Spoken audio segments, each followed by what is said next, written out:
النائبة إيرين سعيد. شكرا سيادة الرئيس لمنح الكلمة. باسمي وباسم الهيئة البرلمانية لحزب الإصلاح والتنمية نرفض رفضا قاطعا هذه القروض، نرفض إضافة مزيد من الديون والأعباء على المصريين.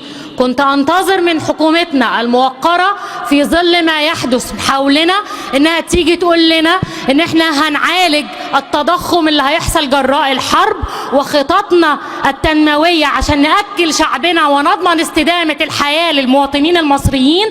هنعمل 1 2 3.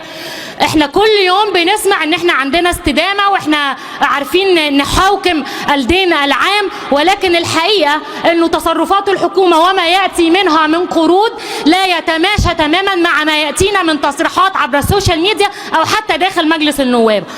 4 قروض يا سادة مرة واحدة، 26 مليار جنيه مرة واحدة. اخرج اقول للمواطن المصري ايه؟ انا حملتك فوق طاقتك تاني 26 مليار جنيه عشان ال-LRT. هل ال-LRT في هذه الظروف وفي هذا الحرب ضرورة ملحة للمصريين؟ الضرورة الملحة للمصريين انهم يطمنوا على مستقبلهم. هذه الضرورة الملحة اللي احنا لازم نتكلم بيها المصريين.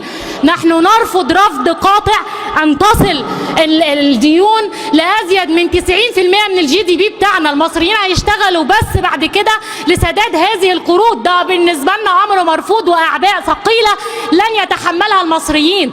انزلوا الشارع وشوفوا الشارع متضخم ومحتقن ازاي. كفاية قروض على المصريين، كفاية. الامر الناس مش مستعدة تاني، الناس مش معاها تدفع تاني، وفي الاخر نيجي نعمل ديون وقروض ونقول هنسد منين؟ يبقى هنسد من الضرائب واضافة مزيد من الرسوم من على المصريين. انا عايزة الحكومة تيجي تقول لي انهي مشروع تنموي هيسد هذه القروض؟ هل عندنا مشروع تنموي واحد في مصر يسد كل القروض دي؟ انا اسفة، انا مش موافقة على القروض دي. شكرا جزيلا.